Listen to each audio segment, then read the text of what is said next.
Hey, what's happening, everybody? Robert Phoenix here, broadcasting to you live from Fredericksburg, Texas. What's happening? What's going on? I think I've got the right channel, if I'm not mistaken, since I always seem to ping pong back and forth between channels. So let me just make sure I've got the right channel up here. Do a quick little check, right? Check a mic check. Where am I with you people? Can you hear me now? Tommy, can you hear me? Tommy, can you hear me? Tommy, can you see me? Let me just see what we got here. Yeah, you know, I'm on the wrong channel. 11th house. I guess I'm okay, right? All right. Hey, what's going on, Judy? Hello. Yep, getting back on track here. Hello, Liz. Liz, my pal Liz from Brisbane. What's going on, everybody? I can't seem to find me on YouTube, which is odd, but I'm not gonna sweat it too much. I'm just gonna let it roll. How is everybody? On the cusp of a new year. How was everybody's Christmas? Did we have a good Christmas? Was Christmas good? I'm on YouTube now. Hi, Kathleen. Let's see what else we have here. People just checking in. We got 15 people watching now. We got 3 thumbs up. Hi, Justice. It was good. My mother, man, my mother's not doing so well. My mother, excellent. New house. Yeah, all right. Way to go for the new house. Jennifer says Christmas is great. I love it. Good. Keep those great Christmas vibes flowing. It's a good thing to do. Yeah, my mother's still sick. She's not doing so well. There's this virus called RSV. Have you guys heard about that? It's the RSV virus. It comes on and I think it hangs out for, I don't know, 2 or 3 weeks. At least that's how long it was with me. It starts off as like a common cold, gets into your chest, and then just wreaks havoc, right? So she's got that.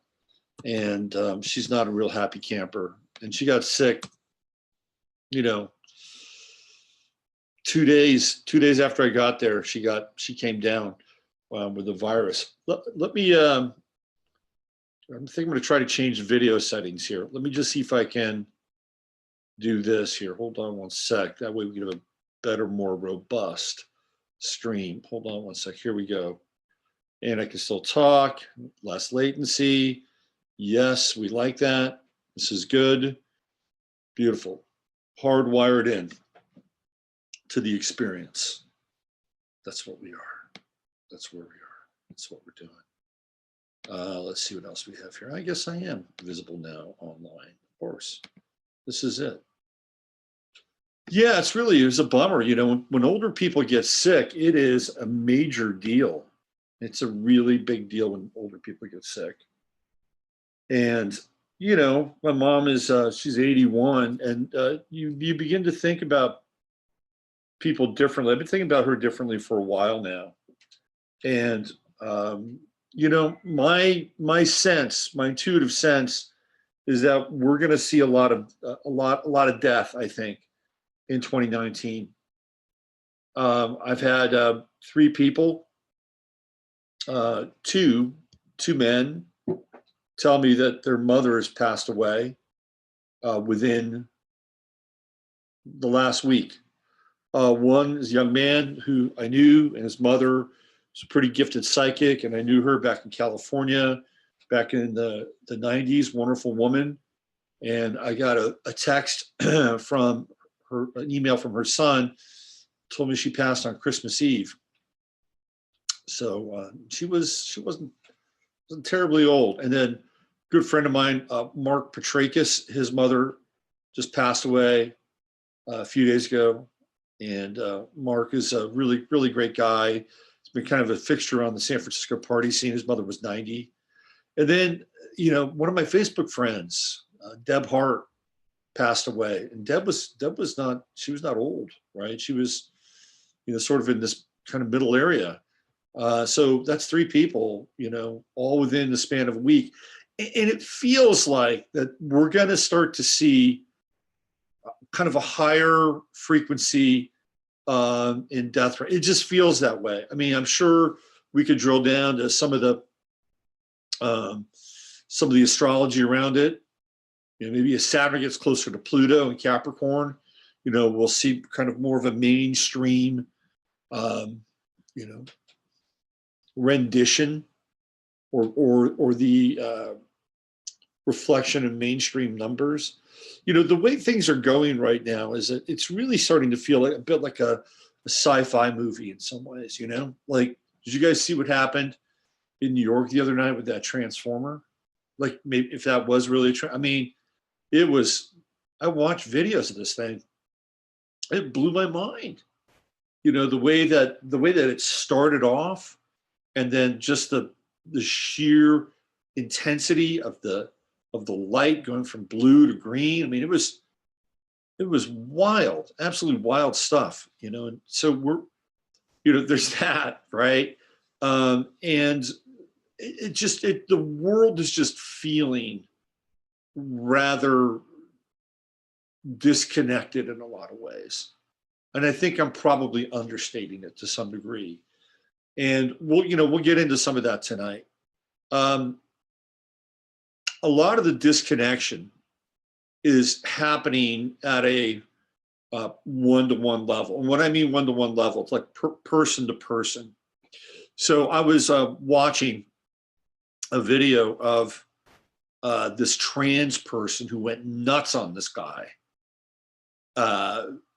because this trans person didn't like this guy's use of pronouns. And we're just entering into really weird territory. I mean, really, really weird territory. Martina Navratilova, who's she's an Aries rising and very, very gifted, talented tennis player, a true woman who excelled at the sport of tennis. And she came out and started to talk about how men basically competing as women wasn't fair. This wasn't fair because there are now more and more cases of men who are switching sports and dominating in a pretty significant fashion. So Martina Navratilova had to capitulate and basically say that, you know, she was in the wrong. She didn't want to spread any transphobia. I mean, it's really getting really strange just on that front alone, right? Just on that front alone. And there's just so much high strange going on right now. And then we'll try to break this down astrologically, of course, but I'm just kind of setting the table for you, right? Because we're moving into a time now, like I feel like the next few days are like the calm before the storm. You know, I wanted to share a dream that one of the friends of the show shared with me. And it was about a false flag attack, and it happened in Brooklyn on New Year's Eve. So I'm just putting it out there into the noosphere that we're kind of onto this thing. We've been onto this thing for a while now. And people are starting to get prophetic dreams about future events, which is interesting because perhaps through those future events, we're actually kind of ameliorating some of the effects of those future events, getting them worked out into dreams. I've had a really hard time sleeping. I don't know if anybody else has had a hard time sleeping, but last night I popped 4 of these herbal sleep aids, and you know what? I slept really well. I slept all through the night. I had good dreams. I'm hoping for a nice act 2 tonight. So, but that's another thing. I think people are starting to get, cooked in some of the 5G electric cocktail, because I think we're all running now at a really high rate. I think it's really hard to get sleep. And I think it's going to be more of an issue. And I know for a fact with this virus, people have had a hard time sleeping as well. Anyway, it feels like we're at the calm before the storm. It's really just before the new Democrats, or the old Democrats in some case, come storming into the House of Representatives, ready to take Trump's head. But again, I've never seen anything like the Trump thing in my entire life. It's like the media who Trump completely pissed off, and the Democrats who Trump completely pissed off. All they care about is taking him down. They don't give a shit about America. They don't give a shit about trying to, work things out. They don't give a shit about any of that. They just want to take it down. And of course, the left-right paradigm is kind of a joke anyway. But there are useful idiots on both sides of that supposed left-right paradigm that play things out, right? They play them out, so they get played out, and we get to see them getting played out. In some cases, it's utterly ridiculous. I've been talking with Emily about this guy Sargon of Akkad. Some of you might know what happened. He's a Virgo, by the way. He happens to be kind of a hard lefty, but he's a hard lefty that doesn't embrace political correctness. And he got deplatformed off of Patreon. And the whole thing is really weird. We're going to get into some of this again tonight. The whole thing is really weird because he was on a separate show. He was on a separate YouTube channel. He wasn't even on his own YouTube channel. Okay, he wasn't even on his own YouTube channel. He was on somebody else's YouTube channel. This was 10 months ago. He's being interviewed, and he used the N-word in relation to another N-word, also known as the Nazis, right? And he was trying to prove a point in kind of a Lenny Bruceian kind of way. Well, apparently there were people who caught wind of that, and they eventually went to Patreon, and they started to complain to Patreon about the fact that he used the N-word, right? So Patreon saw that and said, oh, well, we got to deplatform you, meaning that he can't make any money off Patreon anymore. So he went into their rules and conditions for what constitutes, civil behavior and civil speech.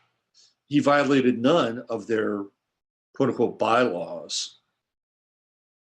And they sent him an email letter that said, well, this is, if you do these things on your channel, and we feel as if you're, crossing lines that are hateful, disrespect, whatever, right? We'll deplatform you.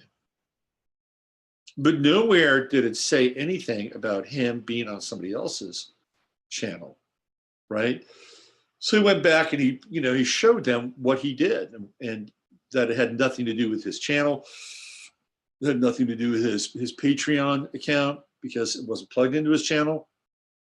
And even if it did, the way that he used the word was in the context of Nazis. They came back with another email, and basically it said, now get this, this is important now, because this is where everything is going. And the email said, we can remove you from Patreon based on your activity across any platform or any medium. So if he did something, let's say on Twitter, and Patreon got wind of it and didn't like it, guess what? They could deplatform him. That's what would happen. So they kept changing their terms and conditions until finally it fit whatever it is that they needed in order to eviscerate him from being able to make money. And I was watching this guy, Jack Conte, who's the head of Patreon. And I'll never do Patreon. I'll never do that thing now. I thought about it. I'll never do Patreon. And he has this thing called, what is it? Measurable observable behavior. Measurable observable behavior. That's an acronym for MOB. And they use measurable observable behavior metrics. to determine whether or not somebody's going to be able to continue to monetize their content. So we're in this place now, and I think some of it still has to do with sort of the the last degrees of Chiron and Pisces, and everybody is in this place of victimization and feeling as if they're being singled out, or and to some extent people are being singled out, but we're in that final kind of drip line, those last degrees of Chiron and Pisces.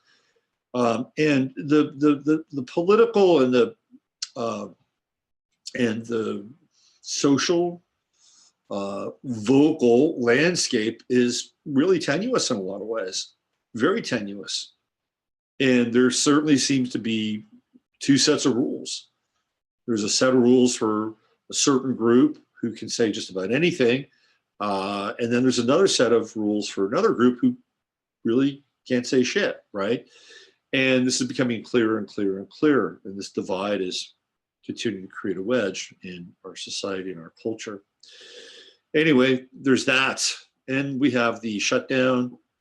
And that's interesting, right? I mean, we're going to get into Trump tonight. We're going to be looking at his chart. And Paris is still burning. Who knows what's going on over there? I think Macron is on the hot seat. I've heard that, they want to remove him, that they're over him. Well, just, remove him, find a scandal or something. I don't know. I'm sure there's something in his background. Wouldn't be that hard. All these people are compromised anyway. Yeah, I guess I want to create a little bit of chaos. Then I was watching, so this is the kind of world we're living in now, okay? So now Cliff High comes into my chat room every now and then. I don't know if they'll be in here tonight. Now Cliff High is pushing 5G. He thinks 5G is good. I don't know why. I haven't seen his recommendations of 5G. Emily's just told me about this. So you got Cliff High pushing 5G. And then you have Alex Jones basically saying that the Rothschilds are good, that the Rothschilds are going to give money back because they're afraid there's going to be a bloodbath.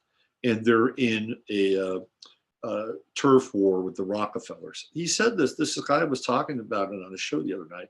I'm like, this is the kind of world we're living in. Everything's flipped upside down. Maybe Cliff High was always a 5G guy. I don't know, but now he's a 5G guy. And now the Rothschilds are good guys. I mean, it's really a trip. You want to come up here? Jasper wants to come up here, but I'm not in the same location. Come on up. Well, come up here. Come up here. Come on. Come on. Come on. People want to say hi to you. Come on. Come on. Come on. This is not like, oh, here comes Rosie. This is not, okay. It's not like Nathan. His cat's just, completely zoned out. They're all zenned out. My cats kind of active. All right. You know what? I'll build you something. I'll build you something so they can be part of the new studio. All right. Let me just peek some of your comments and we'll get into the chart of the moment. What's going on, everybody? We have Feline Vibes Rock, according to Cliff, I believe. It's to fight the aliens. Okay. All right. We'll see. Cliff High has lost his marbles. He might be in here tonight. You may want to ask. He shows up every now and then. Happy New Year, y'all. Yorkshire Dales is windy and cold at 1:30 a.m. I'm still up. Tut-tut, love to all here. What's up, Sticky Marks? Christine, I could not sleep last night either. Katos, missed you. Missed all you guys too. Solargram minimum is upon us. Certainly feels that way. Let's see, Macadow. Yo. Good to see you. Yeah, nice to see you too. Happy New Year, Lori. What else we have here? My friend went to sleep on Friday night and didn't wake up. Early 40s. There you go. Bang. They said she had a heart attack. Sad, but also very weird. Didn't smoke, drink, etc. Just an average, relatively healthy person. The trans guy has a lot of testosterone. I saw that. Yeah, they tend to. I don't think. I just don't think that they can. Okay, Justice says he thinks 5G is shielding our minds from insectoids. I encountered the insectoid consciousness one time, and it's quite real, by the way. I encountered it when I was having an exploration on Ibogaine a long time ago, and it is a very real consciousness. Hello, Paulette. I don't know about the 5G thing helping us out. Another really weird death. I just got to put this one out there. I put it up on my Facebook page. Let me see if I can retrieve this information. This guy, Chris Burrows, who was an anchor at KTLA, he was on the scene at Borderline. He was there. He was, on the scene. He was doing a live remote from Borderline. He's dead, 43 years old. He's gone. Crazy. Absolutely crazy. Apparently he overdosed. Apparently. Yeah, look, I think, Randy and Emily and I did a bang-up show, and I think it's going to be airing pretty soon. And one of the things that, we got into in kind of a big way was this whole idea of, the fourth turning, which I am totally convinced we are clearly in at this point. And, I have to say that the energy is pretty dark right now. I mean, we're in the darkest time of the year. And it feels slightly ominous out there. It just kind of feels that way. I don't have a sense of anxiety or anything, but it just feels ominous. The energy feels heavy. Let's put it that way. Well, why shouldn't it? The moon just went into Scorpio. That's why. Let me just make sure I get the right settings here so I can go in and we can do the chart of the moment and look at what's happening astrologically, because that is what this show is ostensibly about. It is astrology. By the way, the class, Thinking Astrologically and Beyond, is going really, really well. I'm thrilled over what we're doing, and people are into it. They're enjoying it. At least most people are. I had one person drop out. Just one. That's not bad. I'd say that's not bad. Oh, come on. Let's get in here. Extended chart selection. Let's go. Come on. Here we go.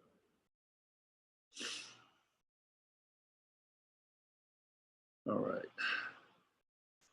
Modify data. Let's modify the data. And let's get in here. Let's move this around.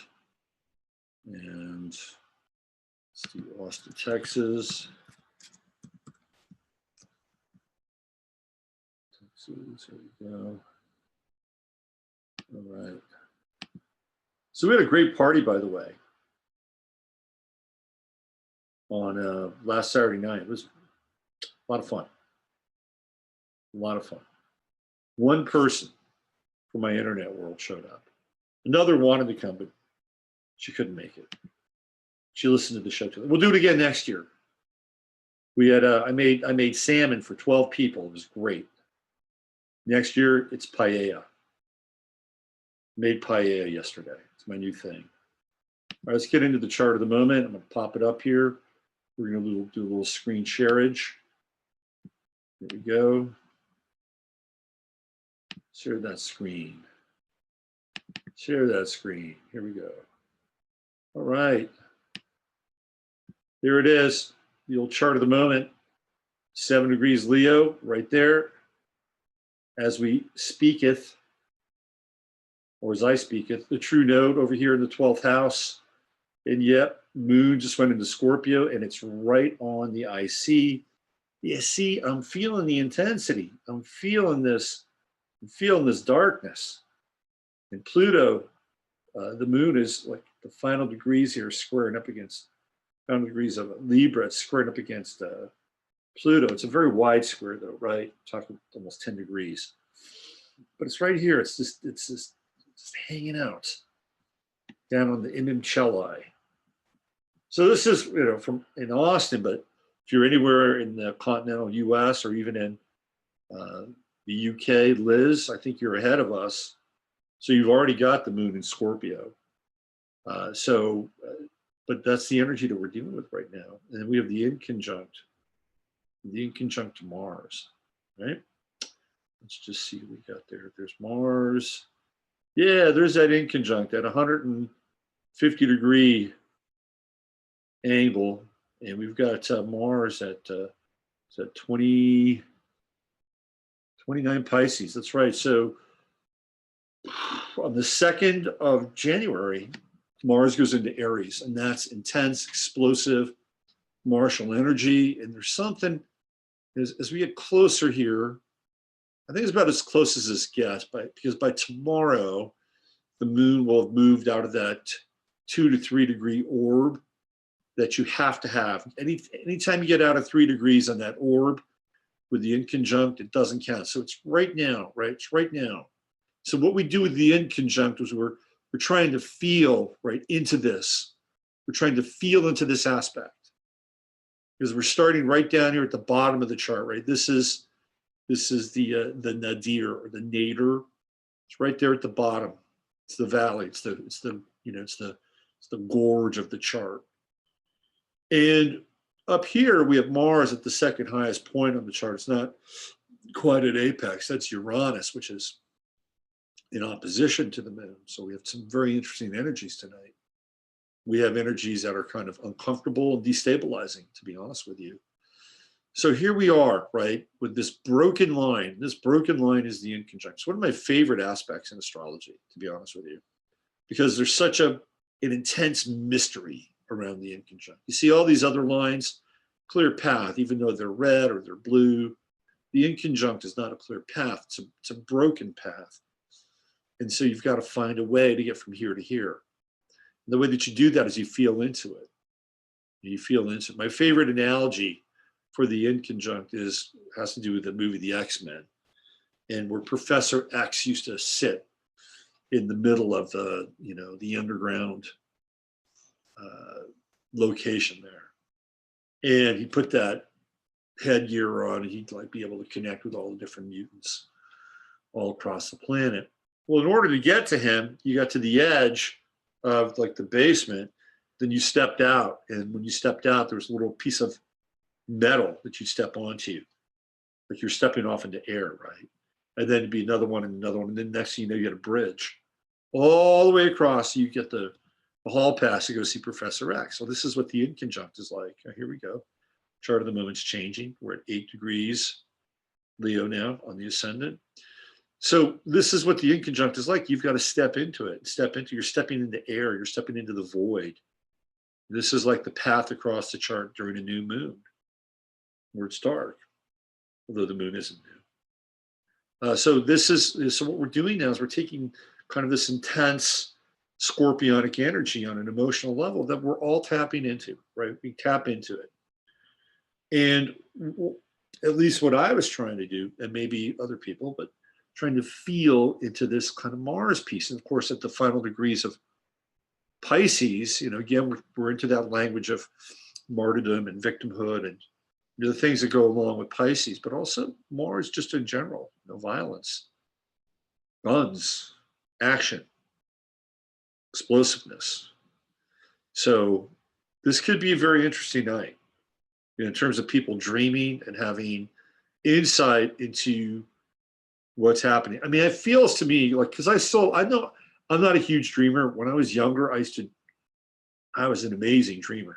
I had, incredible dreams, prophetic dreams, lucid dreams. Shit, I had missing time dreams where I was like, on a UFO craft one time. A lot of it has to do with the fact that my sleep is really irregular, but I know a number of people who are really powerful dreamers. And I think we're going to move into a time where people are going to have very powerful dreams. And some of those dreams will be corroborated between people. So I think this would be a night where you could probably have some deep insight. You want to get up here? Come on, get up here. You can come up here. You can make it. Come on. He's back. Come on. Come on. Here, come on.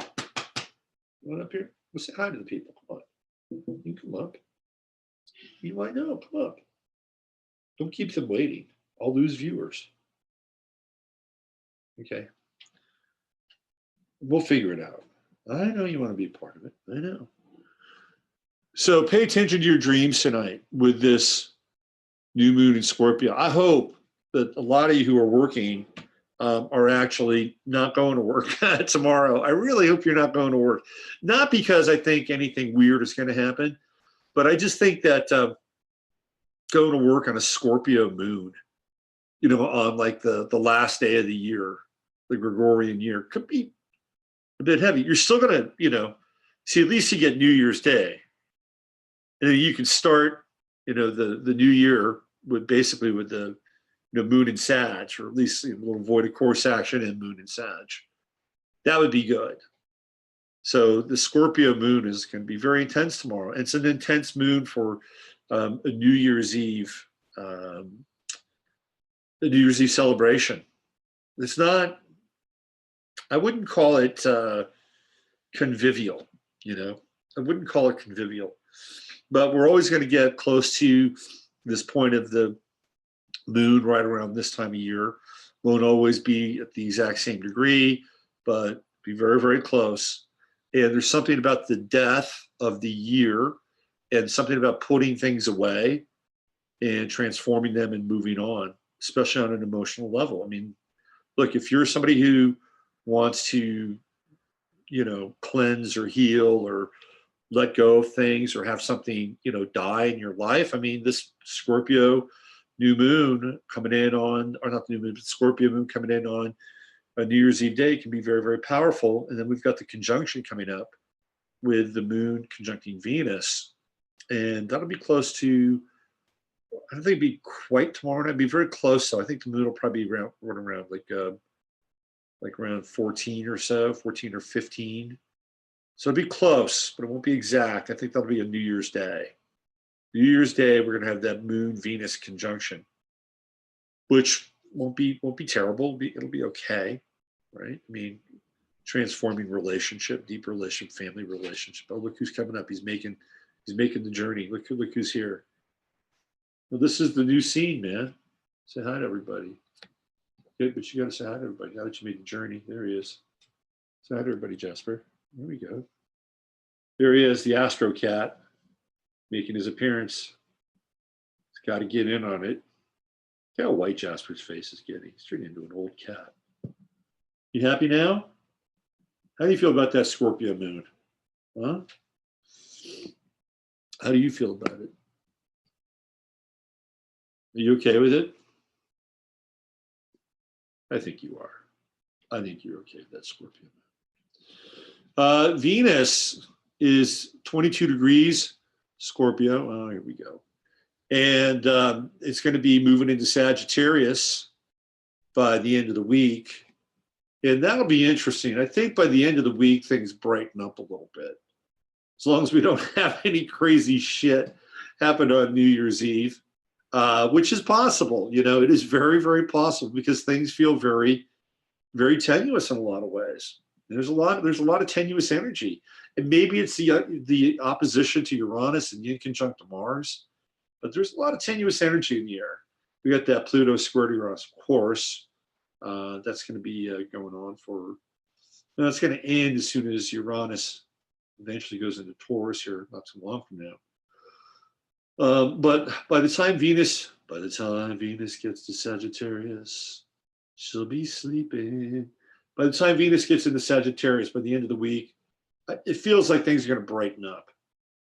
You know, we're going to have Venus in Sag, Jupiter in Sag, Mercury in Sag, and then the Sun is coming up on Saturn. Oh, wow, guess what? I'm having my Saturn return right now.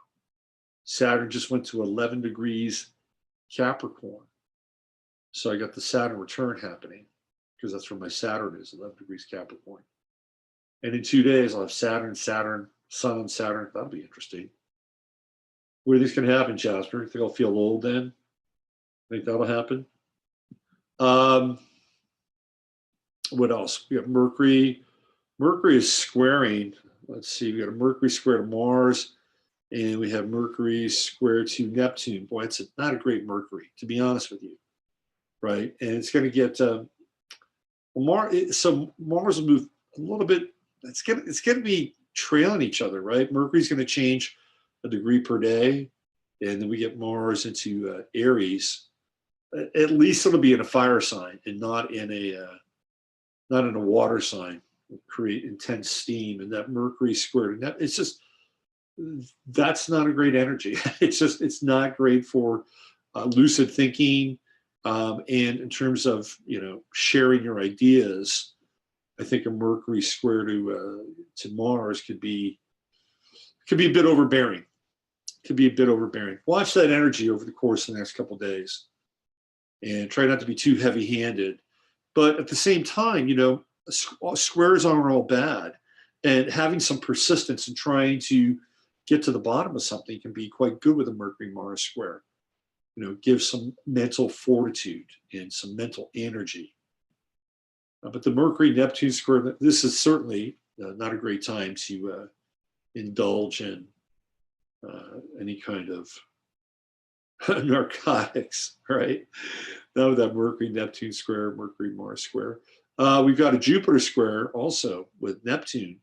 Look, I think a Jupiter-Neptune square, I don't think Jupiter squares are bad. I think they're actually, for the most part, okay. Because what they do is they open us up. You know, they kind of tease things open, right? It's like, you know, well, you know, if you got a Jupiter-Neptune square, maybe you'd be seeing the world through rose-colored glasses, or maybe you would be so hyper positive that you know, you sort of gloss over the details of life. I mean, sometimes it's not a bad energy. I think it's better to be over enthusiastic or over optimistic at times. I really do. I think if you lean into that a little bit, like not all the time, but I think sometimes it's okay.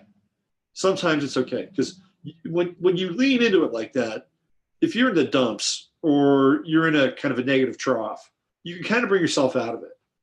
And I actually know people who are quite good at that, and they're adept at changing their state. And I think a Jupiter square to Neptune could help you in terms of changing that state.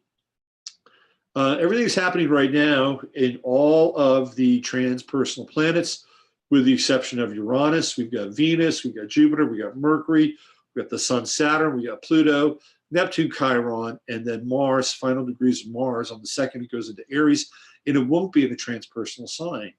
So we have Uranus and even the moon now in Scorpio. Uranus is the only planet that is in a personal sign, Aries. So when we have a lot of activity in the transpersonal realm or the outer planets, that means there's going to be a lot going on in the outside world. You know, that means there's going to be a lot happening in terms of the out there space.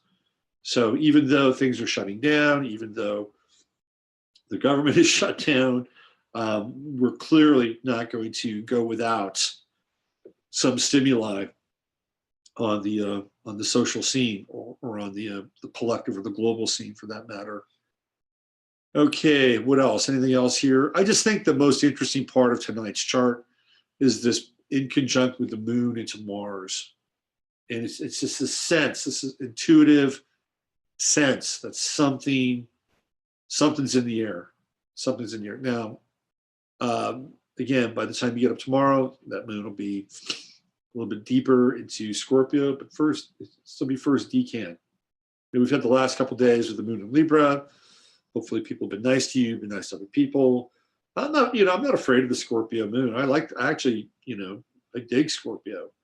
And I know a lot of people with Scorpio moons, and as long as you're straight with them and right with them, man, they are good people. But Scorpio moon people have challenges to work through in life. You know, their biggest challenge is, possessiveness. It's possessiveness.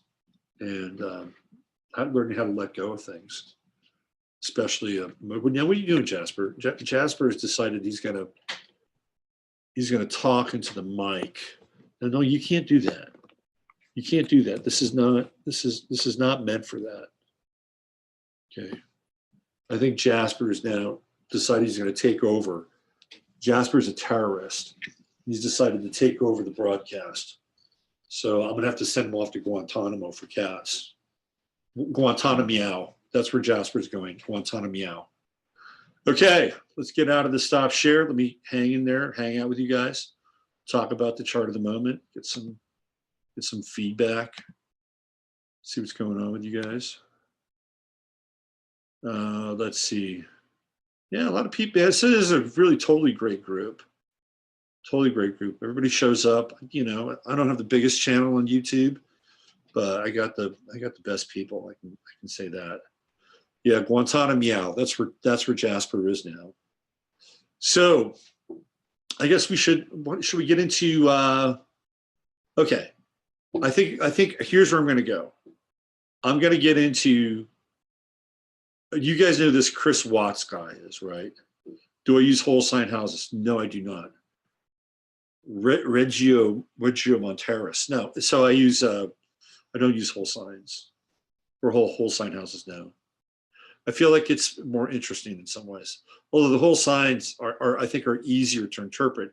If anybody's starting off with astrology, I think whole signs are a really good thing to understand. Makes things easier.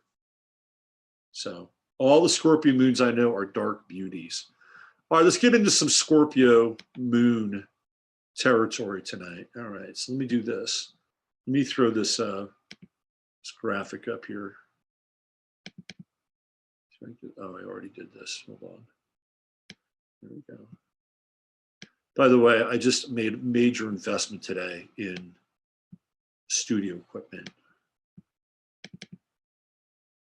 So starting next week, I think we're going to have a bit of a different experience here. All right, so let me bust out the share here, and I'm gonna. Okay, so you guys know who this guy is? This is Chris Watts. I think it's appropriate to go into this material on the Scorpio moon. So I don't follow. I do follow some mainstream news, but I have to say not all of it. I tend to stay away from murders because there's so many of them. But I kept seeing this case on Yahoo again and again and again, and they would keep throwing this guy's face up. And they keep throwing the face up of his wife and two girls that it's like he killed, right? So I thought to myself, well, you know, what's going on with this guy's chart? You know, what's happening here? What sort of aspects does he have? Who is he? Well, I kind of found out, kind of. So I know when he's born. He was born May 15th, 1985, makes him a Taurus. And then I did a search for the chart of Nicole Kessinger, who was his lover, or at least not the chart, her date of birth. So I have that. I don't have her birth time. So what I had to do is, you know, just kind of kludge together sort of the best way that I knew how, an approximation of their rising signs. But we do know where their planets are, and for the most part, where their moons. Okay, so one of the things that I did is I was trying to get a handle on Chris Watts from a physical perspective to sort of corroborate my rectification. So one of the things that I noticed about him was he's a good-looking guy, and his face tends to be very symmetrical, you know, which is always one of the clear marks of somebody who's considered to be either handsome or attractive. However, there is also a bit of darkness to him, right? And all the photos you see are of him with a beard, right? And his face is kind of obscured or covered up. And what's interesting here is, like, you know, you can almost see, you know, and I'm not saying this because, well, maybe I am. You can almost see the devil horns here in his haircut. You know what I mean? So he was born in North Carolina. He's from North Carolina, and he wound up matriculating to Colorado and working for a petroleum company. He was married to his wife, Shannon Watts. That's Shannon with an A, Shannan. And they had two girls, and they were expecting another child. And he killed him, right? Killed him. And you have to ask yourself, you know, well, maybe you don't. But, you know, why? And you looked at the kids, and of course the girls are adorable, and the wife is pretty. Although there are a few pictures of the wife, because I've been studying her face. And there are a few pictures of the wife where you can see kind of this almost like orbital decay in her face, You know, you could see that something was happening with her, that something wasn't completely right. Anyway, he carried on a secret or private affair with a woman that he worked with, Nicole Kessinger. And we're going to get into her as well, okay? So I'm going to bring up his chart so you guys can look at it. Now, apparently, one of the things he's got going on here is that he's getting all kinds of love letters from women who want to support him and love him and be with him, which is not uncommon, by the way. You know, real murderous psychopaths tend to attract women who will do anything for them. You know, Charles Manson, I think, got married in prison and had semi-regular conjugal visits. Go figure. All right. So I'm going to bring up this chart. And again, this is a chart that, let me see if I can find it. I got all these charts out. This is a chart that I drew together here. So many freaking charts. Okay, we got that. We got that. Let me see if I can find it. I feel like the doddering professor. Hold on. I got charts for Israel. I got charts for Trump. I got charts for China, and Israel. I got eclipse charts. I got plenty of charts. I should go into the chart business. Just sell charts. All right, where are you, Chris? Okay, I'm going to go back into. Let's go back over here. All right, I'm going to go back into Astropolitical because it's over there. Uno momentito, por favor. That's the chart of the moment. Where is he? It's going to be here. Okay, so let me just go in here. Give me one sec. Okay. This would be good. Allow me to do something a little bit different.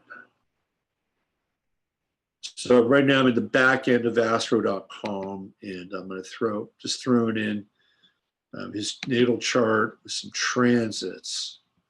We're going to look at the true node, descending node, aspects to Chiron. Let's do these, put these in there. Let's throw Antares. Antares in there. Okay, here we go.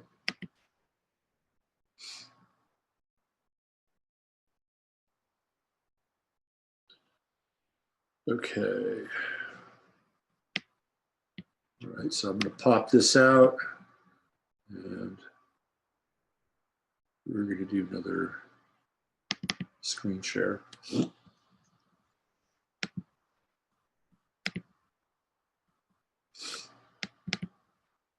Okay, here we go. This is Chris Watts's chart, or at least the chart that I put together for him, you know, based on some rectification. Because again, I don't know a lot about this guy, but what I tried to do is I you know, what he did is a total 8th house operation, right? Everything was behind the scenes, dark, kind of lurid. You know, once he and Nicole Kessinger met each other, they were seeing each other 4 times a week. So they had a very probably erotic sexual relationship. And he's got Mars in Gemini, which is kind of kinky to begin with. And he's got this opposition with Uranus, which to me represents sort of an impulsive quality, you know. But with Mars in the 8th house, it's much more measured and darker and deeper. You know, if Mars was up in, say, the 9th house, it'd be very different, you know, with Uranus opposition. I mean, this would be a guy that'd be moving all over the place, traveling all around the world, extremely restless. And I think he was restless, but the restlessness was hidden and tucked away. He's got big Gemini stuff going on here, right?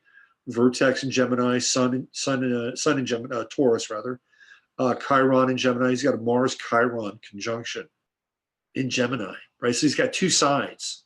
He's got a dark side, This is the dark house. This is Scorpio's house. Okay.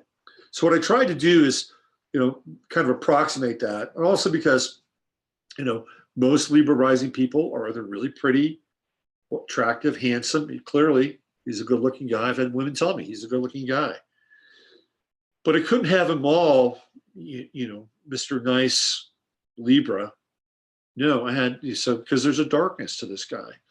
And when you hear Nicole Kessinger talk about him, she talks about him that he was very soft-spoken and he was a very good listener. And to me, this would be representative of Scorpio, right, beneath Libra and taking things in. And also with Pluto in the first house, there'd be kind of an impulsive quality at times. Not always, but at times with Pluto.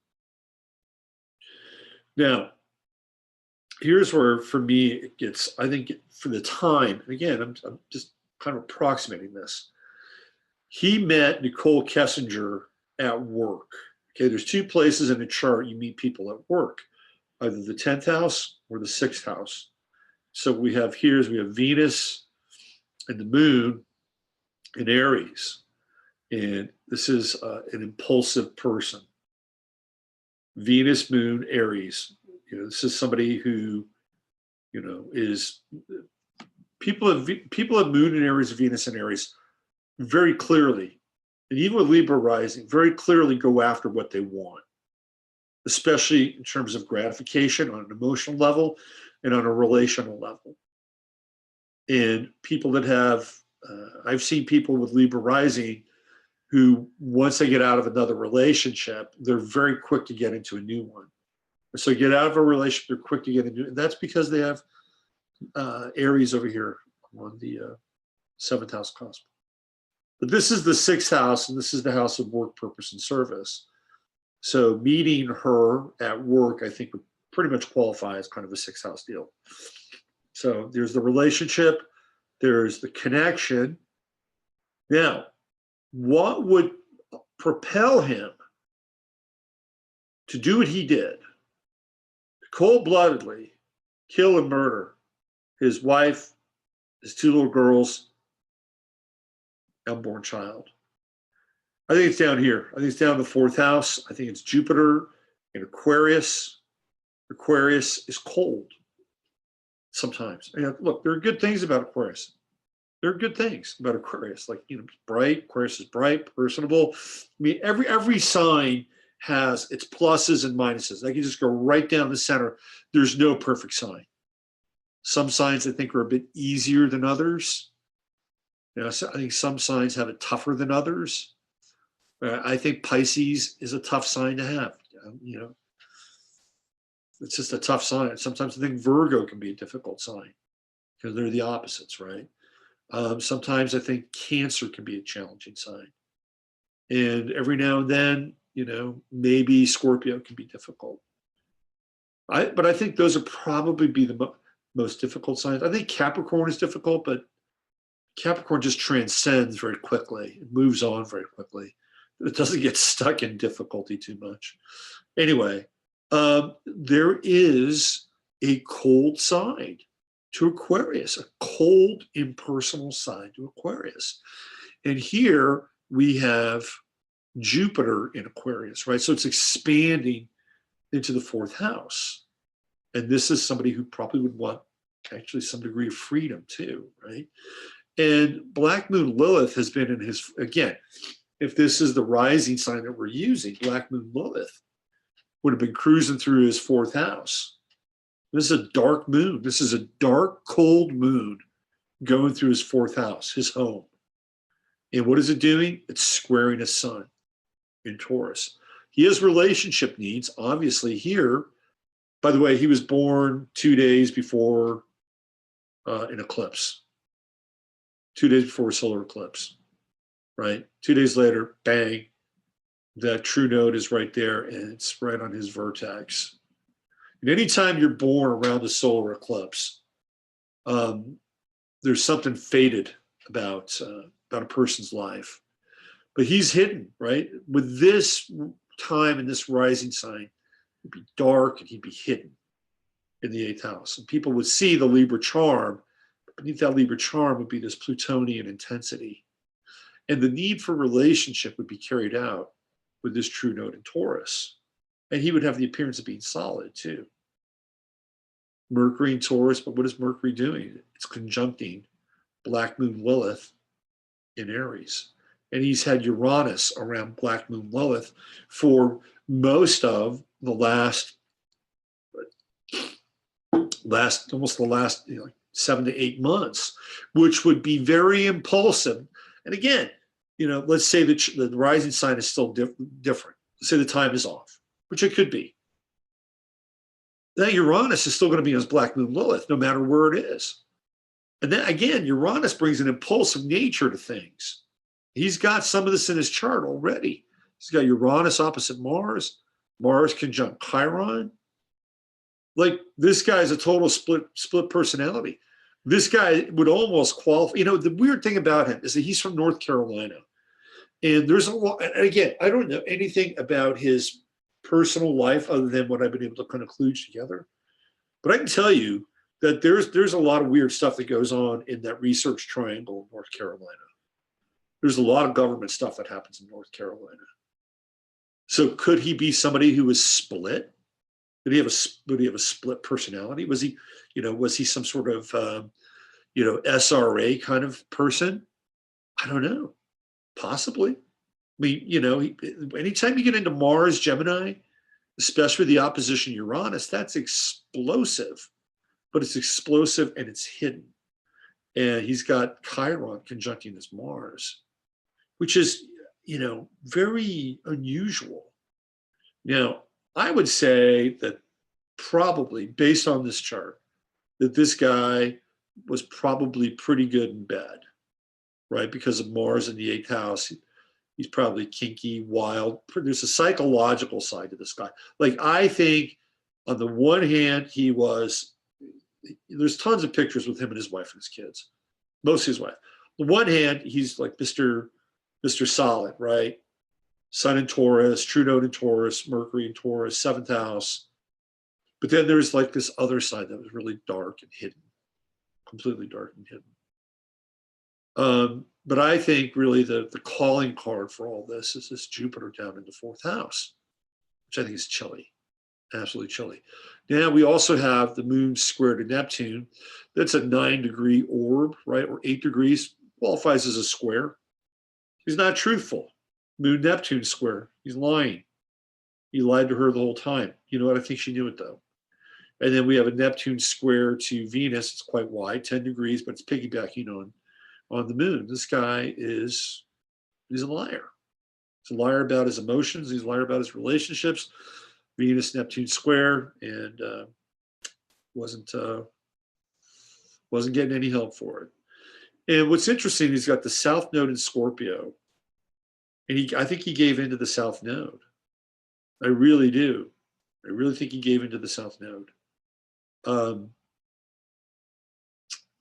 Because he just went through his Saturn return. Because he's not supposed to be doing deep, dark, underhanded Scorpio shit in this lifetime. He's supposed to be Mr. Taurus, Mr. Rock Solid, Mr. I'll provide for you and our kids. But he's over here, and I think he indulged in his South Node in the 1st house, nonetheless, indulging in very dark personal gratification. And then Pluto here, just hanging out beneath the ascendant, right? Here we are right now. We've got the moon in Scorpio. We're talking about his Pluto in his 1st house. Anyway, this gives you a sense of his chart. What he really lacks here, like I've got him at his midheaven is water. He's got Saturn in Scorpio, and he has Pluto in the sign of Scorpio. So he's a millennial. But what he doesn't have, he has no water in any of his inner planets. So he has no empathy. He has no empathy. He could have a little bit of empathy with the Venus-Moon conjunction. That's possible. It's possible. I think in Aries, I think it kind of heats it up to a boiling point. Maybe he could kind of, how do I say this, approximate empathy, like a sociopath could, but he's got that Venus Moon conjunction, and it's not completely watery, but I think there is some to it. But he has no water here. And people that don't have any water in their personal planets tend to lack empathy. Bottom line, end of story. I was looking at Antares in his chart, and he has it in his, well, he has it in, everybody has it in Sag, because Antares is always right around this degree. It's not quite conjunct Uranus, but fairly close. Antares is, though, in opposition to Chiron, in opposition to his vertex. It feels to me like he was trying to mend something back together in a very dark sort of way. Probably was also possessed too. I mean, that's the other thing, because I think there's a lot going on there. All right, so I gave you a picture of Chris Watts. All right, I'm going to show you another picture now, and this is where things get really trippy. Okay. See if I can find this thing.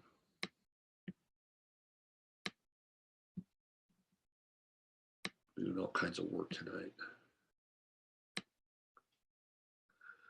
Where did you go? Where did you go? I hate it when I have pictures ready to go, and then I don't. So I have to do this now. Do this. Give me 1 second.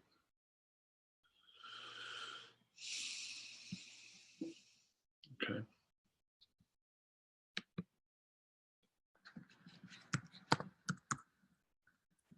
Here we go. All right. So I want you guys to check this out. There we go.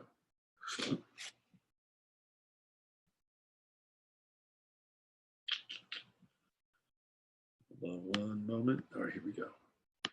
All right, so check this out. Now, what I'm going to show you now is I'm going to show you a picture of his wife and Nicole Kessinger. This is the only picture that people have seen of Nicole Kessinger. And I was really struck by how much they look alike. You know, his wife, Shannon Watts, attractive woman, very attractive woman, beautiful in her wedding picture. Here she is. This is the woman that Chris Watts had the affair with. Now, she claims that she didn't know anything about Shannon. That's not true. They actually have like texts and stuff, which shows that she knew about Shannon months before all this happened. And the first thing she did was, of course, talk to the feds, police, as quickly as possible. But I'm not saying that she was plotting the murder of his wife and his kids, but I think she knew something. I think she, and I'll show you why. But I just thought this is very interesting. And remember, he's got Chiron in Gemini, Mars in Gemini. He's got his vertex in Gemini, all in the 8th house. Okay. All right. Stop the share. I'm going to share something else with you.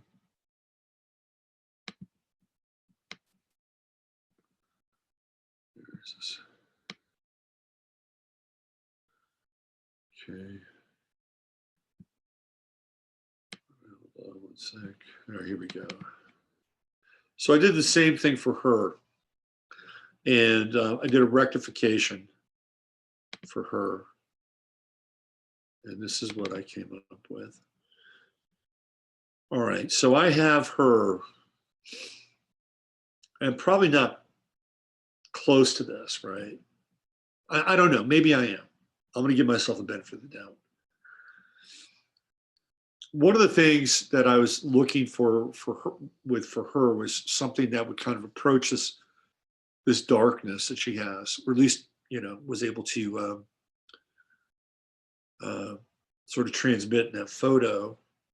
So I was thinking maybe Pisces rising, Then as I played around with it a bit more, I realized that both her and Chris work for a petroleum company, in which case I have Neptune close to her midheaven. And her sun, guess what? Her sun is in Gemini. You're going to see what happens here in a second. And just as I had Chris with his Pluto in the first house, just by lining it up here with Taurus on the ascendant, Pluto shows up in her seventh house. So dark intensity through relationship, right? And he would have that darkness over here in his first house. They're separated by 3 years. She's born June 1st, 88. He's born May 15th, 1985. Okay, so you get a sense of her chart. And by the way, the only water she has in the personal planets is Mars, which is in Pisces, and it's enshrined with Mercury and Chiron, and it's also enshrined with Pluto. So she has some intensity. She's got a lot of stuff in Capricorn, and she's got that Sag moon. She's got a moon Uranus conjunction, which also tends to be impulsive as well. Not always, but it can be, working out emotions. This is Sagittarius, right? This is wanting to be free. And her moon is born on a full moon. So she has an interesting chart. And when we put the two of them together now, which I'm going to do, we're going to look at their synastry. Let's see what we got here. This is it right here.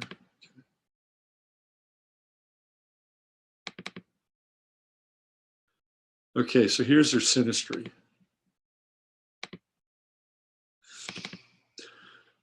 All right, so again, this is his rising sign, Libra, which would put her Pluto, of course, because they're born around the same time, in his first house. Here's where it gets real interesting. This is his Mars in Gemini, and her sun is right on his Mars, right? And it's in the 8th house in Gemini. This is deeply compulsive. And then we have a Mars-Mars square right here. Their Mars in Pisces and his Mars in Gemini. To me, this is the, sort of the tabula rasa of their relationship. This intense encounter, which I believe would be in his 8th house. But again, even if it wasn't in his 8th house, she'd still have her sun on his Mars, which is very intense. And Gemini, so showing up as two separate people or two separate couples. I think there's some very intense psychological dynamics going on here, and much of which is very dark. And her Jupiter is right on his true node. So there's a part of this connection with her that I think for him, in some ways, felt destined. When you get into something like this, it's like, oh, wow. It opens up the true node. It's like I found somebody who's, very kin to me in some ways, right? Because this is not insignificant, this conjunction. But again, what do we have here? We have squares. We have squares to Mars, and we have squares to Jupiter. And in a lot of ways, like he also, if you look at his chart, outside of his sun, he's got Mercury in Taurus too. Yeah. But I would feel like this Jupiter in Taurus squaring off against his Jupiter in Aries, especially here in the 4th house, which would be his family, again, based on the time that, I came up with, that it would be tugging at this kind of dynamic of expansion. And not in an easy way. I was talking about how Jupiter squares aren't bad. I think Jupiter squares in relationship can be really bad, especially if you're dealing with fixed signs, because you're dealing with elements probably that aren't meant to be changed. And now he's But it's like, why didn't he just get a divorce? Why did he just leave her? Why did he kill her? I mean, that's the real, to me, that flips me out, right? Is it the possession piece? Is it this eighth house? Something happened to this guy when he was young. Something happened to this guy when he was young. Something slipped into him. Some other kind of consciousness slipped into him. And this triggered it right here. The Sun-Mars conjunction, right? And her moon is right on his Uranus, or very close to it. So again, that's kind of compulsive. There's a compulsive quality with this cluster of Sagittarius and Capricorn. Then in opposition, right? His Neptune in opposition with her Venus, her Mercury, her Chiron. That's kind of deceptive too. But I think she knew. I think she knew. That's my sense. I don't think maybe she knew to the extent that he was going to kill them, but she knew that there was stuff going on, and she knew that there was some darkness here. I don't think, again, I'm not going to, cast any aspersions that she was in on this thing.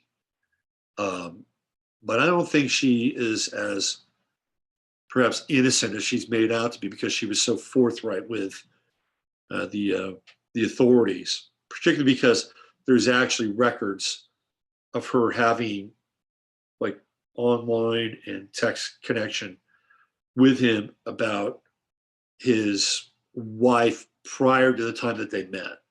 She claims that they met in June, which would have put it right around this Gemini time, right? Which is, I think, is kind of interesting. But there's actual evidence that they knew each other longer than that. So I don't know. I was just kind of blown away by this whole thing. And then I thought, well, what's the astrological connection? And when I saw this Sun-Mars conjunction, and quite possibly in his eighth house, it really made a lot of sense to me. Made a lot of sense. Anyway, sign of the times. And it feels like, we're in a place where, and I know people, don't believe, in some of this stuff, but really feels like we're at a time now where people are these kind of open psychic wounds, and they can easily be occupied, by entities, and the entities can just have their way with them. It feels like we're entering into a phase where more and more of that is happening. We're going to see more and more random craziness with people. And I think it's because our spiritual shields are broken on a number of levels, both on a personal level and also on probably an interdimensional level. Our spiritual shields are broken. So, we've got this onslaught of these entities now that are coming through, probably thanks to CERN, no doubt. Anyway, it's a bit of a dark subject, right? But hey, the moon is in Scorpio, so we can explore that. By the way, her vertex and her part of fortune winds up in his 12th house, again, based on this time, which would be, again, Libra, secret, relationship, hidden, 12th house, correct? And yeah, and even here, right, her Mars is in his 5th house. That's like hot. Mars in somebody's 5th house is hot. It's explosive. It's like, it'd be romantic. It can be steamy, especially in Pisces. And then trining his Pluto, trining his ascendant. Yeah. Anyway, we got, it's going to be, it's going to be in the news for a while, and he'll fade away like Scott Peterson did. Although Scott Peterson, people still know who he was, right? Lacey Peterson. Anyway, dark material for a dark night. And I hope this exposition of the synastry charts between Chris Watts and Nicole Kessinger has offered, at the very least, some insight, perhaps, into the astrological workings of why he did what he did. Okay, let me get back into you guys in chat mode. See what we're talking about in there. What's your feedback on this guy, right? Hey, JCX, what's your feedback on these charts? Can multiple personalities show up in a chart? Yes, they can. It's Gemini. Gemini, especially in the eighth house or the 12th house, sometimes the third house, you can see multiple personality. Absolutely. The bipolar people I know are going through manic phase now. I gotta say, working through Moon, Uranus, Pluto, might really digging that placement finally. Well, when you get through it, you know, you can get through anything. Possibly love bites in our Eva Lorgan, Dark Side of Cupid stuff. Yeah, I have actually. The Moon Uranus gave her quick insight into his insanity. Maybe he was influenced by common patriarchal complex, Madonna horror. I don't know about. I think something happened to him. I think he's got kind of a classic case of like a split consciousness with that Mars Chiron conjunction in Gemini. Something happened. Oh, it's insane how much they look like, right? They do look similar. That's that Gemini thing. Oh, here's another weird thing. Okay. These times the opposite is also possible. Spontaneous. Yeah, I think so too. I think spontaneous awakening is possible. Thanks for reminding Linda. That's true as well. So here's another weird thing. I want to show you one more weird thing about this thing. Okay. Here we go. This is interesting. At least I think it's interesting. Let me find the right. Okay, this is a trip.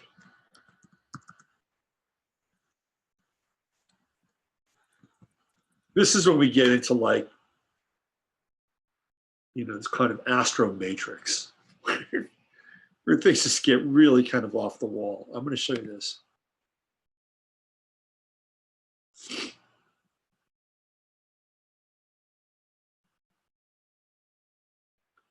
All right. This is weird. This is totally weird.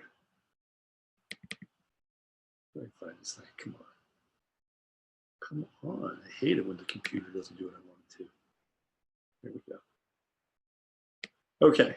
Now keep in mind, all right, the images of the two women that we saw. Okay. Keep in mind, all right, what they look like. Okay. I just stumbled upon this. This is weird. Here we go.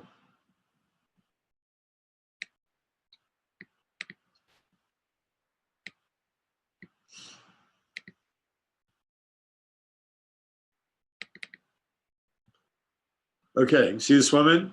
Doesn't she kind of look like the other two women in some ways? Her name is Shannon Watts. And she is a mother who is a former like CEO, and she's an advocate of gun control. And she's like a mom against violence, okay? And she has the same last name, same name as this other woman, Shannon Watts. But her name is spelled different. She's Shanon, and the other Shannon is Shannan,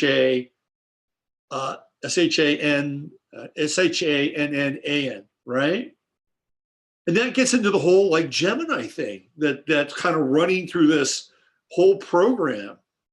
You know, I mean, this is kind of because when I saw this, I'm like, is that her? It's like, wow, she looks kind of different there, but she looks so different that I didn't think it was her. And then I realized it's not her. It's this other woman who's involved in this gun control thing, but they both have the same name. I mean, how many, all right, don't you guys think that that's just a little weird and a little freaky? Huh? It's weird, right? Hard to believe in the gun control chick. I know, right? Isn't it weird? Robert, have you seen the movie Le Bonheur? Gemini director Agnes Varda.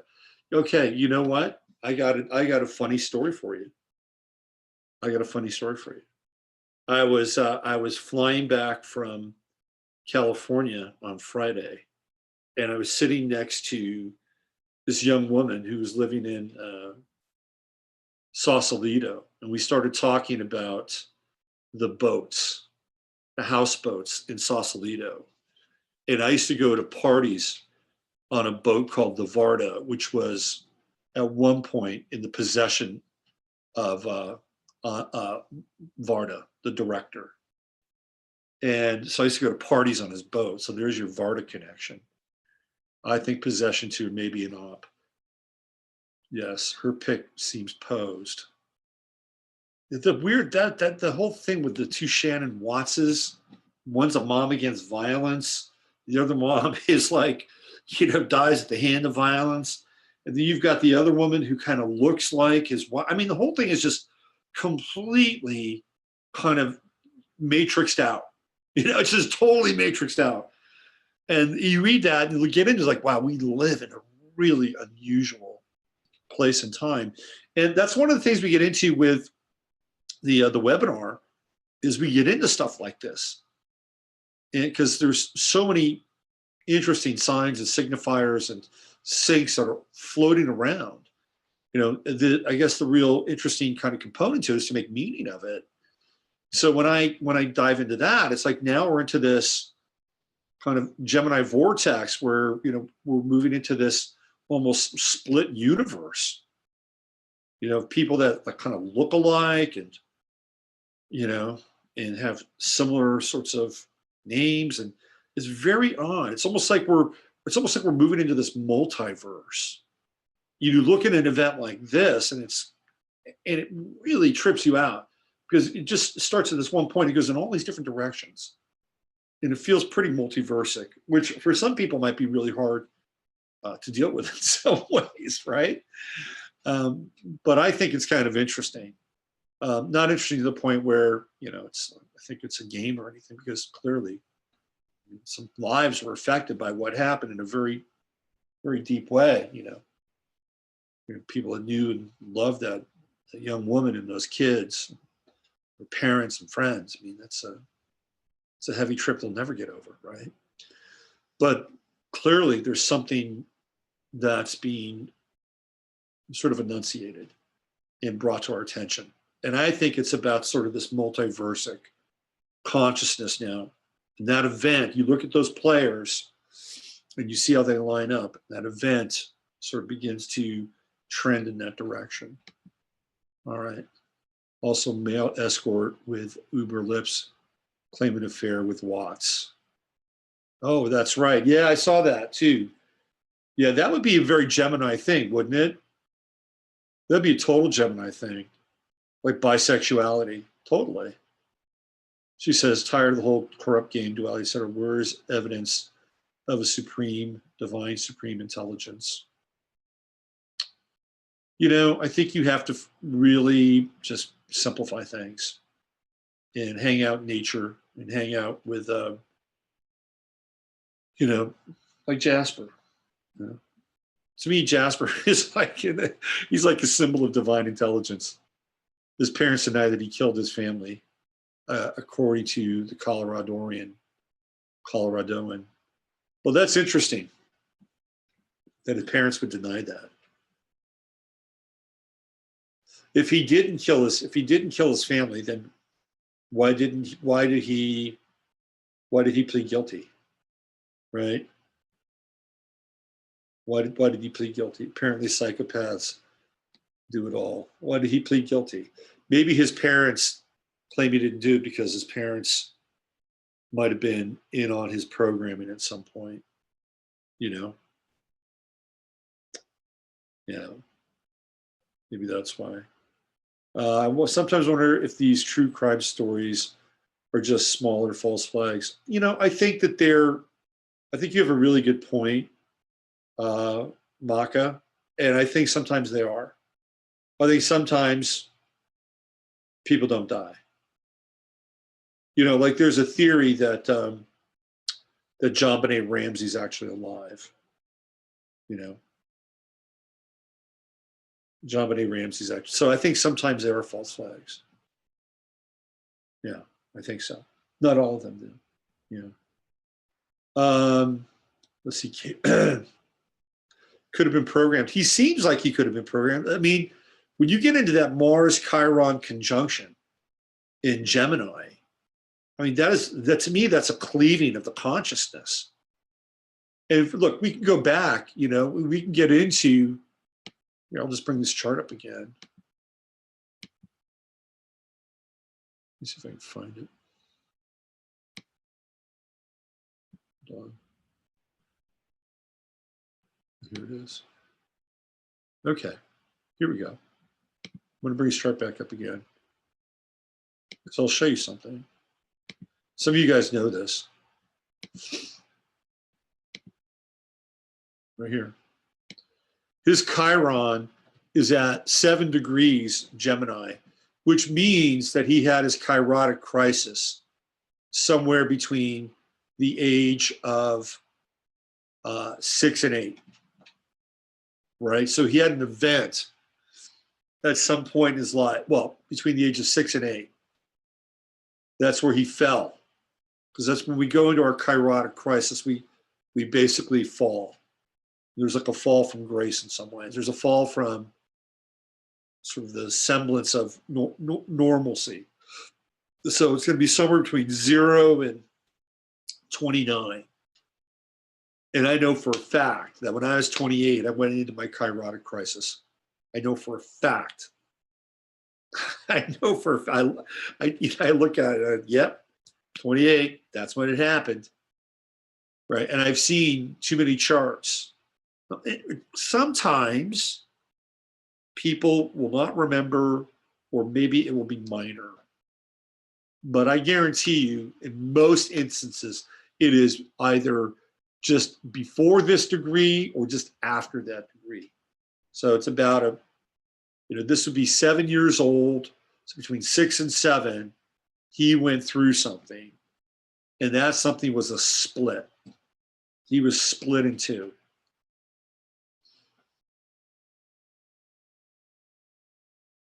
What's the Sabian symbol for that? Let's look up the Sabian symbol for that. This whole thing with these women blowing me away, especially this other woman who's the gun rights person. It would be weird if she was a Sagittarius, a Gemini too. Okay, so let's check out 7 and 8 Gemini. What does Dane Rudyard have to say about 7 and 8 Gemini?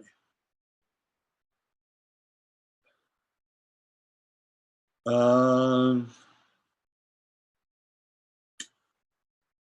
this is interesting. Okay, so if we go to 8 Gemini, which we would, the Sabian symbol here, I'll drop it down. I'll do a share screen here. Check this out. This is interesting.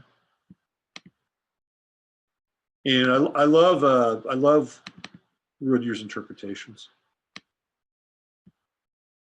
So Gemini 8, aroused strikers surround the factory. So the keynote is the disruptive power of the ambitious mind upon the organic wholeness of human relationship. I'll read that again. The disruptive power of the ambitious mind upon the organic wholeness of human relationship. That's the degree of his Chiron. You always go one up, right, with the Sabian symbols. We are dealing in this sequence of symbols with man's discovery of the new powers residing in his special contribution to the total organism of this planet Earth. His consciousness and aggressive mind, the first stage, phase 66, dealt with oil. He worked for a petroleum company, the typical form of energy which the modern mind has made available. These symbols were revealed before atomic energy was even thought of as practical possibility. Now we see in this new symbol of a pictorial indication of what the use of this intellect-generated energy inevitably leads to: industrial unrest and violence. Okay, all right. As man manages to rape the earth in order to demonstrate his power and intensify his pleasures and his sense of proud mastery, conflicts and disruptive processes are inevitably initiated. That's his Chiron right there in the 8th house.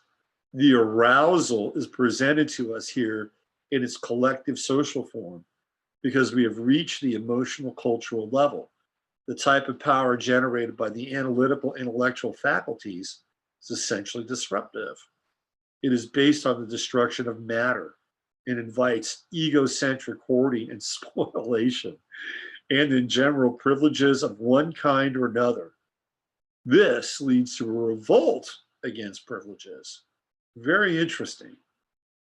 Very interesting. So the factory represents the rape of the planet, right? That the factory is this concentration of intellectual power that is forged into machines, and the machines can have some mastery over the material realm. But at some point, it becomes like completely disassociated from any emotional connection. And some could say that the industrial age leads us into a relative psychosis, right? And then that's when there's something that happens inside of the factory. People go on strike because they're the ones that are actually priming the machines, theoretically, right? So this is interesting. The disruptive power of the ambitious mind upon the organic wholeness of human relationship. That's his Chiron. Very interesting. Very interesting. All right, let me check back in with you guys, see what you have to say about that. All right, who said, Jesus, wow, the keynote. Yeah, it's my daughter's son's Sabian. Hello there, walk on the high side of the street. Yeah, do your best. They're deaf wounded healers. I don't know about that. Let's see, what is up with Sun conjunct Chiron people? I know so many. I think they're really wounded people. And they have a lot to overcome. And I think they can, but it's wounded. What's up, cheeky monkey? What's happening? Anyway, there you go. That's Mr. Chris Watts's Sabians in the first Chiron. I don't want to go a whole lot tonight. I think we're into about 90 minutes, but I did want to, because I want to do some stuff next Sunday night. I want to get into Trump's chart. Trump's always fascinating for me. I know. He's obnoxious, but I want to get into his chart. And let's see. So here I've got Trump's chart for the eclipse that's coming up. Let's see if I can find it.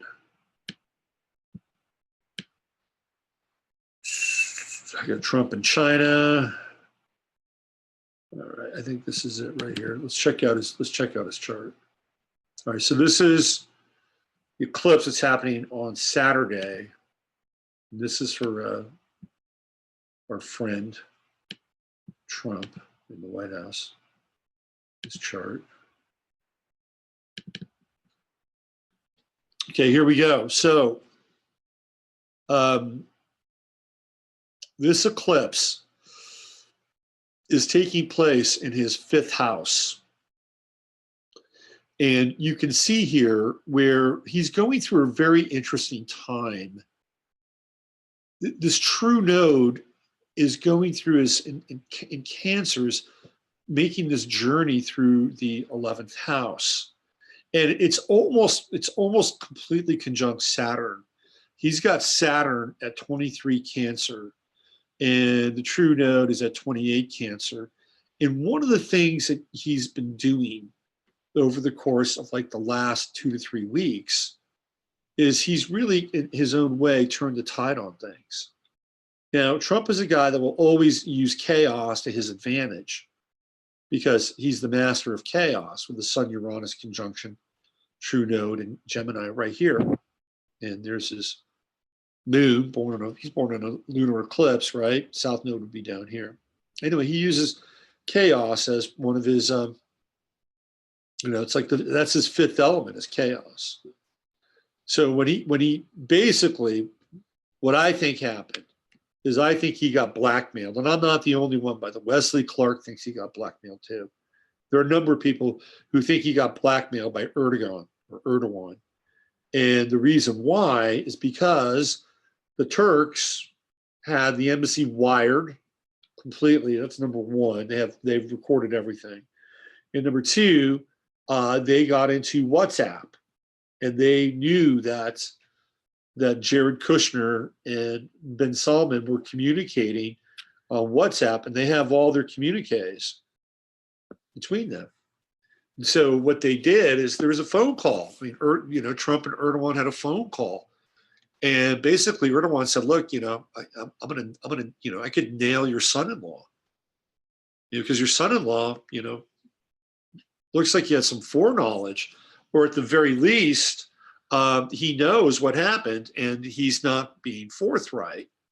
Of course, they're not going to be forthright because it was him and Jared Kushner who did that big arms deal with Saudi Arabia right when he got into office. Remember that picture of him in the globe, that weird thing? I thought it was so weird. Anyway, so they did a big deal. They did a multi-billion-dollar deal, Lockheed and all these arms manufacturers. So not only is he getting money from bin Salman for that, but he's got those contracts that they have to honor, right? These are big power players. Like these companies, they don't fuck around.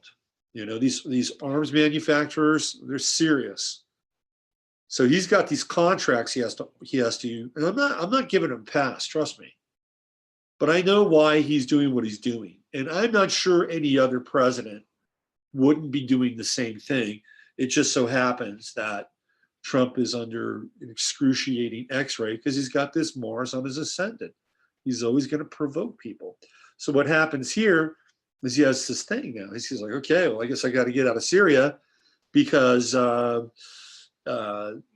wants to attack the Kurds and wants to get into northern Iraq, in which case he's going to have a hassle with Israel because Israel wants to get into northern Iraq too. And it's all because of their oil and gas that everybody wants to sit on in northern Iraq. So he's going to get out, and he's going to look like he's, really taking care of the troops. But he goes one step further. He goes and he's going to bring people out of Afghanistan too. Now maybe he's got a side deal with Erdogan, and Erdogan wants to take over the opium trade. I don't know. But he's taking it one step further, right? He's taking the chaos. He's like, okay, let's not just make it Syria. Let's make it Afghanistan. Now, there's a very good chance that what will happen is that once our troops are out of that area, that we're going to be dealing with privatized armies and people like Z, formerly Blackwater, Eric Prince, who happens to be the son of Betsy DeVos, son-in-law of Betsy DeVos, who is the she's the Secretary of Education, right? So there's a family thing going on, and I would not be surprised if they go in with, these corporate mercenaries. But in some ways, it's like, you know what? Those guys are getting paid. They're getting paid to go get killed. They're getting paid to go hang out and squat on resources so other people don't take it. These other people who are volunteering, essentially, getting shit pay, coming back, mangled up, fucked up. At the very least, they'll be taken out of the mix. The pay people, whatever. They're getting paid to take that kind of abuse. I know, morally, I'm not into the whole thing anyway, but morally, I can co-sign on that because they're making an agreement. They're making a considerable amount of money in order to do that. I think that's probably what's going to happen. But what Trump does is he uses chaos to his advantage. And he says, okay, I'm going to use this energy. It's right here. I'm going to use this energy, and I'm going to take it up one level. But what's happening here is that he's also, with this point, like this is his base. Venus, Saturn, Mercury, Cancer, this is his base right here. These are the people. So what is he doing now? He's like, well, we're not going to, I'm not going to sign that budget until we get the wall, which is theoretically what his base wants. Now, again, the Harris poll may say something different, but I think once he started to block Ann Coulter, he'd had enough about him not doing the wall. Now he's dead set on having this wall done. This is for the next roughly year and a half. This true node is going through his 11th house, and he's going to do everything he can to connect with his base because it's Cancerian, right? Make America great again. Cancer looks backwards, looks to the past. Now, if he can make it through this time, that's a big if, by the way. If he can make it through this time, he's going to have his nodal return about a year and a half from now, almost 2 years from now, which sets him up for 2020. right here. He'd have his nodal return right around the election of 2020, if he makes it through this time. Right now, this eclipse is going through his 5th house, and this is where his children are. And I think that he's under extreme pressure at this point to make a deal or resign, because it's not just him, or it's not just his base, but it's his children, right? And he has to think about if they're going to go after his kids and ruin the entirety of his, whatever you think of him, his business, his enterprise. So none of it, so all of his kids are just completely wiped out. He won't allow that to happen. He will step down as a result of that. So this is where the eclipse is taking place. Now, his son, Don Jr., happens to be a Capricorn. So this eclipse is going to be big around Don Jr. Just keep that in mind. This is a big eclipse for Trump, especially as it relates to his children. There's some other stuff going on here. What else is happening? He's got transiting Mars and Chiron. Transiting Mars is going through his 8th house now, getting close to Aries. What's his Neptune at? His Neptune's at 5 Libra. He better be careful. He better be careful after the beginning of the year. He's got Mars going through his 8th house in Aries, opposite Neptune. He could be betrayed with this Mars-Neptune opposition after the first of the year. Like, I think this would be, to me, this would be an assassination aspect right here, or at the very least, a very deep betrayal. Now, remember, the 8th house is other people's money too. And this Mars could have something to do with aggressively going after his tax returns. You know what's interesting about this eclipse is that it almost completely matches his chart. You know, it almost, because I have it in Washington, D.C. at 8:29 p.m. and it's only just a few degrees off of his own chart. That's really interesting. It almost doesn't, it rarely gets that exact. Wow. Fascinating, fascinating stuff. Anyway, keep your eye out for Trump. After the 1st, so we're talking, you know, from the 2nd roughly through the 8th, right here, that Mars transit through his 8th house, opposite Neptune in his 2nd house. But this eclipse is going to be big for him. But if he makes it through this time, and I've said this before, it's a big if. It's a big if. But if he makes it through this time, he gets up here, gets that true node up into his 10th house, I think there's a chance he could be reelected. Believe it or not. Believe it or not. What a trippy presidency. What a weird time, right? What a very strange time we're living in. And this guy is like, he's like the conductor of it, in a bad way, but also in kind of a good way. I mean, when did any president say we're going to get out of the Middle East? When? Obama didn't. Said he would. He has some troop withdrawal from Iraq, but it wasn't like they completely left Iraq. There's still people in Iraq. We still have troops there. We totally have troops there. It wasn't a full pullout. But as soon as they pulled them out of Iraq, they moved them over to Syria for their fake bullshit war on ISIS, which was really a war in Syria. Anyway, there hasn't been any other presidents that were, hey, let's get out of here. And you would think, the Democrats used to be the party, the anti-war party, and they're not. They're not the anti-war party anymore. It's just completely ridiculous. Absolutely ridiculous. They're not the anti-war party at all. Because now they're like hawks. It's like the Democrats became neocons overnight. Trump turned them all into neocons. All right, let's see what you guys have to say about that little trip. Let's see. What do we have? Fun stuff hitting Trump 2019. Kushner and Salmon also had Khashoggi killed. Yeah, so that would be one of the that would be one of the damning pieces of evidence in the WhatsApp. Turkey will betray him, of course. Suitcase of money can't be traced. Won't there be extreme chaos if he were to step down? No, I don't think so. I don't think so. I think they'd have Mike Pence waiting in the wings, but they want to go after Pence too. They want to Pence. Anybody that's a Republican that they don't approve of, they want to go after. What else? Good on more Trump stuff. I think you're spot on the wounded. Okay, what else? Anything else? Look at Jasper's ear. He's got that shadow of his ear, right? Say hi to people, Jasper. You say hi? See his ear. There he is. There he is. The silhouette head. We will not lose him. He's prayed by hiring. There's something about Trump. Every time somebody fucks him over, something happens to them. It's amazing to watch. You know, whether it's Robert De Niro or, you know, Alec Baldwin or who, you know, it's amazing. These guys just, you know, wind up going through hell because they mess with them. There's something supernatural about Trump.